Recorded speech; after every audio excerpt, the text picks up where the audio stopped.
Morning, everybody. Hope everybody's doing all right.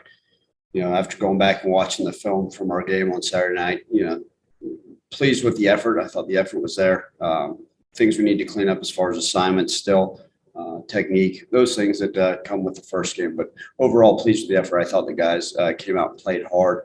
Obviously, like we talked about, post game, obviously defense wanted to start a little bit faster at the beginning of the game and at the beginning of the second half. And offensively, obviously, we've got to score touchdowns instead of field goals in the red zone. But all in all, pleased. One of the things I didn't reflect upon was it was just so great to have a crowd out there in the Liberty Bowl. I failed to mention that post game. It was awesome. The atmosphere was great, beautiful evening, and to see our fans out there start with a Tiger Walk, what a world difference that makes. So that's great. But now our focus is turned to Arkansas State, great team, not too far down the road that we know has an experienced head coach. They had a big win this past Saturday. Their starting quarterback or their quarterback in the second half went 12 for 4 touchdowns. So a heck of a stat line. They had a wide receiver with 3 touchdowns. New defense coordinator is going to bring a scheme that we haven't seen much of. So look, we got our challenges ahead, but a new week, new challenges, and we're excited to get going. Cassie and then Evan. Hey Ryan, how does a guy like Brandon Thomas, who only had 2 carries last year, come out in his first game as a starter and put up more than 100 rushing yards? Yeah, look, Brandon's one of those guys that we knew he had a chance to be special. We had an opportunity to recruit him out of high school. Very limited last year. Dealt with some personal things, and then obviously as a true freshman. So I look at this as like it's his true freshman year, but he's a bigger built back that runs hard.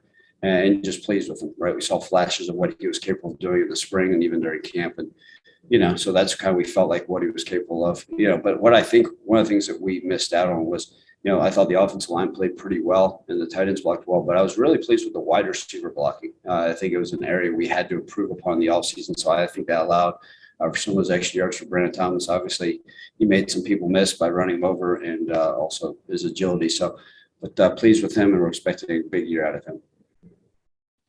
Evan and then Terry.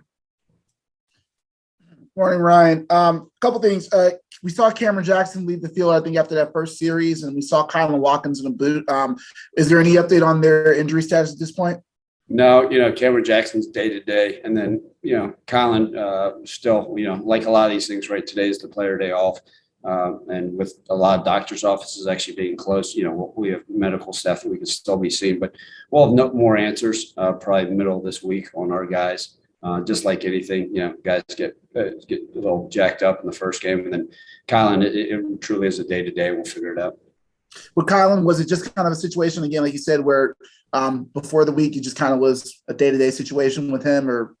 Before the week, if you guys noticed, he wasn't even on the 2 deep, so because we knew he wasn't capable of playing in that game. All right, and then second for me, you mentioned obviously Arkansas State. They played 2 quarterbacks. I think Lane Hatcher, as you mentioned, played the second. You guys saw him last year. Does that kind of help with the preparation, or is it still kind of going in knowing you are preparing for possibly 2 quarterbacks instead of just Hatcher playing in the second half? Yeah, I think we have to prepare. I think obviously anytime the more film you have on a guy, you're able to see a little bit more. It seems like you'll be somewhat of a similar offensive scheme to what they ran last year, but Hatcher clearly was a hot hand in the second half, but I think we always got to be prepared for 2 quarterbacks, and especially since one started the game and has been a starter, right? We saw what he was able to do at FSU as well. So, we got to study film, make sure we're prepared. Each one of them has their own intangibles that they're able to bring to the table. So, got to get ready. Terry and then Frank. Hey, how you doing, Coach? Good, Terry. How are you? Hey, you had a chance to look at the film. How impressed were you with the defense, especially the defensive line, your defensive backfield? Yeah, look, the defensive line, we a lot of people said, well, you didn't get a whole lot of pressure. We got back there. We just weren't able to finish. Like I said, credit to Nicholls State quarterback. I mean, he's a dynamic player that made us miss quite often. And there's a reason why a lot of NFL teams are looking at him as a possible NFL running back, put together a young man that makes plays back there. But I think the defensive line played solid. I know that they have higher expectations for themselves. And then the secondary, right? It's clean game, one blown deal, right? Clean, one blown. It's just kind of like a left tackle. If you have 87 good snaps and there's 90 plays and those 3 are for sacks, it's not a good game for you. So just consistency. In the back end, we've got to continue to be better. But we know where our mistakes were made. They're very fixable things. It's not like I sat there and said, oh my gosh, we don't have the speed back there to cover or do those things. And same things with our defensive line. Frank? Hey, Ryan, Seth has a certain level of confidence about himself that I'm sure makes guys, a little easier to get behind him. How rare is that for a true freshman to have that level of confidence? Yeah, you're exactly right. He does have that aura about him, right? I mean, he's an 18-year-old that the team was able to rally behind, and he's so calm, cool, and collected. I think that's just something that's in his nature, right? And the way he was raised. And it is very rare, right? A lot of times quarterbacks gain confidence with success, and as they go through the system, is he the most vocal leader out there? No, he's not. He keeps to himself, but I think all that stuff comes with time. But we know that he's capable, and I think that was the key to the whole thing. Is just seeing him out there. I mean, never too high, never too low, regardless of what the situation was. And I think we've seen that in practice situations where he continue to throw the gauntlet at him. And I think for him to just be able to be, a straight arrow and to have confidence in his game and the play called, it's been awesome. And it's remarkable for an 18-year-old. I know you said you guys sent Gunnell to a doctor earlier in the week. Are you at liberty to share what any details on what the injury may be? Yeah, Frank, it's still, he's still dealing with a lower body injury, and it's still being addressed. We'll have maybe some more information. I don't foresee him, like I said, for, in the short time being. I don't want to, put words in a doctor's mouth. We're constantly evaluating our guys. We've got guys that are healthy that, we just always do checkups to make sure, that we're doing things the right way, because that's the biggest thing, is make sure our guys are well. But, I don't see Grant being able to participate in the foreseeable future. What that looks like, I can't exactly give you a deal. There hadn't been any surgery yet, but we're still, again, like I said, he's going to continue to meet with different medical staff to make sure we're heading in the right direction with him. All right, thank you. Yes, sir. Clayton, and then back to Terry. Hey, Ryan, just, going back to Seth, having Brady here just around the program, we talked a lot about how there wasn't, that continuity, at least on the outside end of, we're not going into a season here seeing Paxton or Riley or Brady, but having somebody kind of from that line to pour into this guy, just like, have you seen an impact with him at all in being around? I know it was only about a week or so. Yeah, Brady's only been here about a week, if even that. I think it's I don't even know if it's been that long, but yeah, just about a week. And so I think it's been good. I think, right, anytime you're dealing with any of our players, I think it's good for them to have different people to talk to, no matter who it is, right? We hired Lauren Hillman as our director of player relations. Look, a lot of our players rather go talk to her than to talk to me about things going on. So I think Brady's just a familiar face. Obviously, Seth didn't really get to know him, but there is that closer in age, and sometimes whatever it is, and plus a guy that's been through the system, knows how Coach Johns and I are, understands this offense. So just someone to talk to, I think, is important. I think we all need somebody like that, and it's been great. I laugh because I think I mentioned it postgame.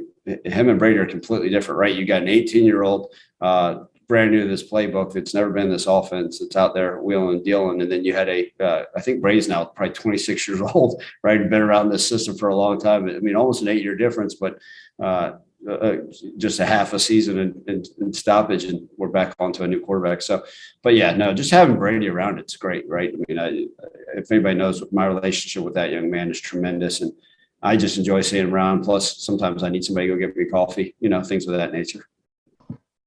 There you go. And then, just on a different note, obviously over the weekend, there was the news about the rumors that Houston, Cincinnati, Central Florida looking to join the Big 12. And we knew we were going to have questions to ask about expansion and conference realignment. But is it frustrating for you in any way? You talked so much about the strength of the conference, the strength of what the American has been doing, that, there could be, this occurring where you lose 3 of the top programs, among them without Memphis. Yeah, Clayton, to be frank, I haven't paid it much focus, reality, because there's nothing I can do, right? I got to control the controllables, and this day and age in college football, I mean, from last year to this year, there's every week there's going to be something that pops up, right? That's just the reality we live in. And I've kind of have said, okay, well, if it can't affect what I'm trying to get done today, then it shouldn't, right? Like today, my focus is 100% on Arkansas State. And so regardless of what happens, outside of my walls, unfortunately, I live with blinders on for about 6 months. And that doesn't mean I'm not, understanding what's going on in our world and our society. Obviously, that's my job is to educate our young men, but that conference realignment stuff, all that stuff, that's great. I've tried to stay off of social media and just really focus on, our team and our current situation and our plan to see if we can continue to improve. But if it's out there, that's great. So be it. And we'll deal with it when the time comes. Hey, Coach Joe Doyle, he did a great job for you, man. But how long will he be doing double duties, or is day to day, or week to week, or because I know he said he's a punter and he wants to be a punter. So, but even though he did a great job as a field goal kicker. Yeah, a couple of things. One, I'd like to continue to go through games and not have to punt. So I'd like to keep him as just punter, but with a parentheses around it, and hopefully he doesn't have to go on the field much. Right? He wasn't going out there for what he was called to do. So. That's okay. And then, the kicking, I think it's why we're still dealing with it, an injury situation with some of our other guys.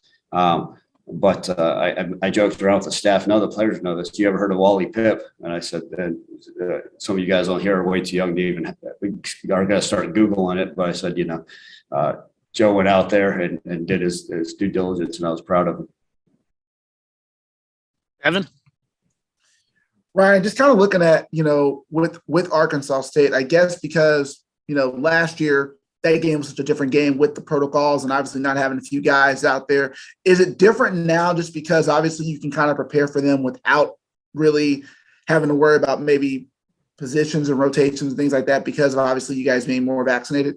Yeah, it is different. First off, this will be our first road game of the year.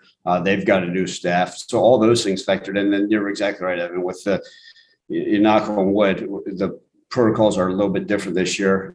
I didn't sleep much last Thursday night, but it didn't keep me up knowing when I got a call from our head athletic trainer of who may not be available due not to injury, but due to COVID and contact tracing. So it's all different. I think every week is going to present different challenges, but hopefully not having to deal with that will certainly make this week differently than when we played Arkansas State. But again, a lot of new things, right? I've never been to that stadium.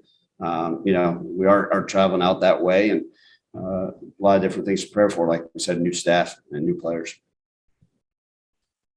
All right. Thank you, Coach Silverfield. Thanks, guys. You all have a great day.